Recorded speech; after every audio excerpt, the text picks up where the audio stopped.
जैसे सोए शेर को अमेरिका जगा देता है। ये बात मैं इसलिए कह रहा हूं क्योंकि लगातार लंबे समय से गलत बयानबाजी कर रहे ट्रंप को उम्मीद नहीं थी कि भारत रिटेलिएशन में ये सब कर देगा। कैसा रिटेलिएशन?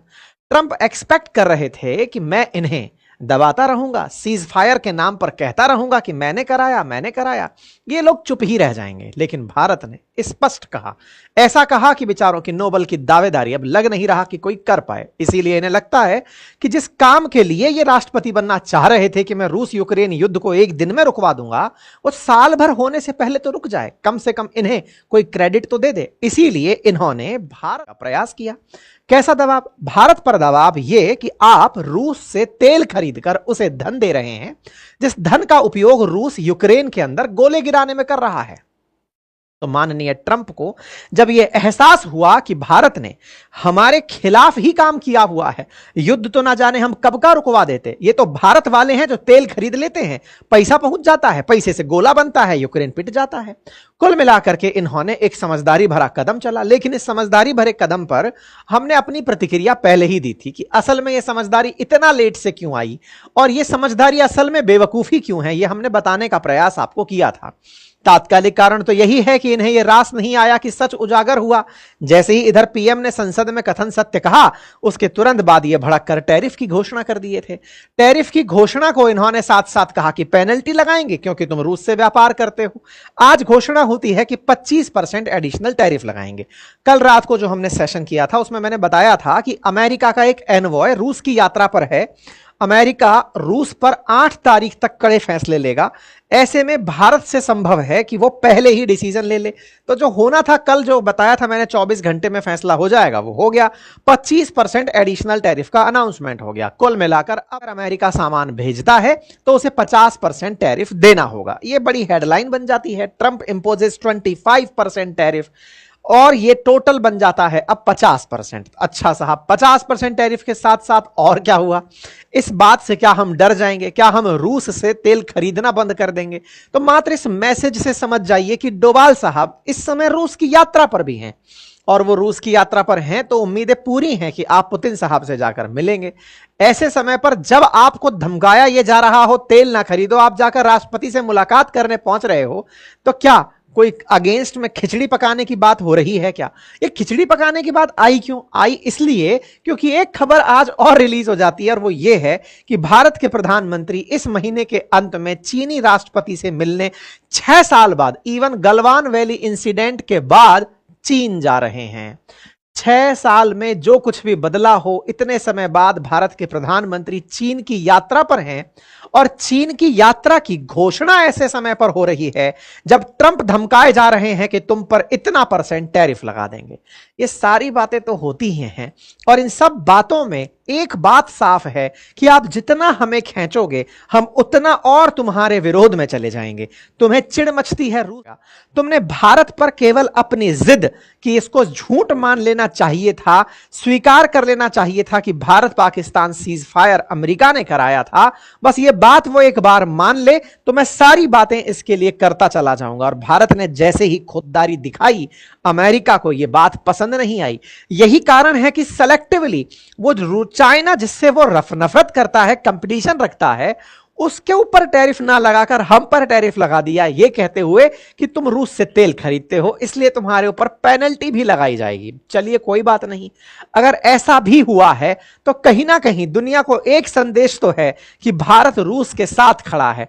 दूसरा संदेश यह भी है कि अमेरिका को भारत से ईगो क्लैश हो चुका है, इस बात का कि भारत तुम हमसे डरे क्यों नहीं, हमारे कहने पर तुमने सच को, मतलब झूठ को इग्नोर क्यों किया, तुमने झूठ का सामना क्यों किया, क्यों अपनी तरफ से आकर सच बोल दिया। ऐसे में अमेरिका की तरफ से प्रॉपर तरीके से बात लिखी गई कि रूस को पैसा मिलता है भारत के तेल खरीदने से, जो दुनिया को ये गाते बजाते आए हैं। भारत की तरफ से इस बात पर दुनिया को पहले ही बता दिया गया था, यह संदेश देते हुए कि यह दुनिया को मूर्ख बनाता है अमेरिका। रूस से आज भी सामान खरीद रहा है, यूरोप आज भी रूस से सामान खरीद रहा है। इंटरेस्टिंग, अमेरिका के राष्ट्रपति से एक पत्रकार ने, जो कि भारत से संबद्ध था, उसने पूछ लिया कि भाई साहब पता चला है आप अभी भी रूस से सामान मंगाते हैं, तो कहते हैं कि ये मुझे मालूम नहीं है, मैं मालूम करके बताऊंगा। हिपोक्रेसी का आप आलम देखिए, ये व्यक्ति कितना बड़ा दोगला है। भारत पर इसलिए कि हम तेल मंगा रहे हैं आप पर प्रतिबंध लगेगा, और खुद आज भी यूरेनियम रूस से मंगाता है, और ये पत्रकार पूछ लेता है तो कहता है कि मैं मालूम करके बताऊंगा कि क्या वाकई में ऐसा है। खैर जो भी है, इसका दोगलापन उजागर हुआ है।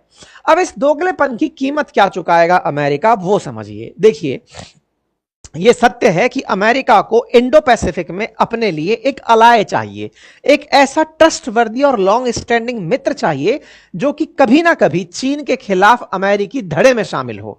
चीन के खिलाफ उसे पकाया जा रहा था, बाइडेन काल में खूब अच्छे से खींचा गया कि आप क्वाड में आते क्यों नहीं हैं, आइए ना, हम लोग मिलकर के बढ़िया बातें करेंगे, मालाबार एक्सरसाइज करेंगे, चलिए कुछ ऐसा करेंगे कि हम चाइना के खिलाफ अगर फिलीपींस में, ताइवान में अगर कोई मसला हुआ तो चल के आएंगे। बाइडेन ये लगातार प्रयास कर रहे थे, लेकिन इन सारे प्रयासों पर, इतने लंबे समय के जो अमेरिकी प्रयास भारत को साथ लाने के थे, उन पर इन भाई साहब ने अपने एक झूठ के चलते पानी फिरवा दिया, कॉल ब्रेक किया था। यह खबर उस समय प्रकाशित हुई थी।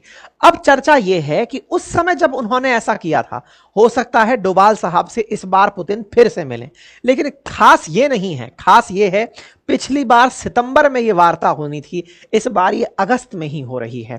इसका मतलब एक साल से पहले ही यह वार्ता होने का असल जो ट्रिगर है वो केवल और केवल ट्रंप है, जिसने इन दिनों जैसे रायता फैलाया, हम तुरंत प्रभाव से पहुंच गए कि सर बताइए आगे क्या मोड ऑफ एक्शन होना चाहिए, आपके साथ तेल खरीदना है, क्या तरीका रहेगा, आपके साथ व्यापार रखना है, बताइए किस तरह से हम लोग मिलकर आगे काम करेंगे। यही काम हो रहा है। एक इंटरेस्टिंग बात और है, मैंने आपको कल के सेशन में बताया था, एक अमेरिकी प्रतिनिधि पुतिन से मिलने के लिए रूस पहुंच रहे हैं। स्टीव विटकॉफ नाम है इनका। ट्रंप के प्रतिनिधि जो रूस में जा रहे हैं, उन विटकॉफ का प्रेजेंस इस समय रूस में ही है।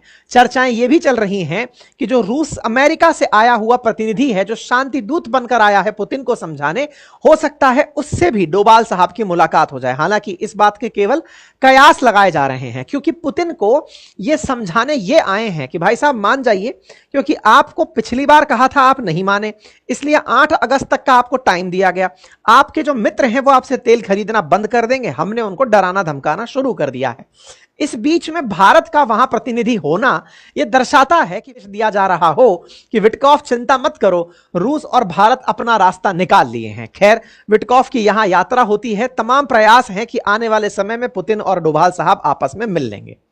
दूसरा, हमने अपनी सक्रियता में जो काम किया वो ये कि जिस समय अमेरिका हमारे खिलाफ प्रयास कर रहा है कि इन्हें दबाया जाए, उसी दौर में हमने एक अनाउंसमेंट कर दिया कि प्रधानमंत्री मोदी एससीओ की समिट में साझा होने के लिए चीन जाएंगे।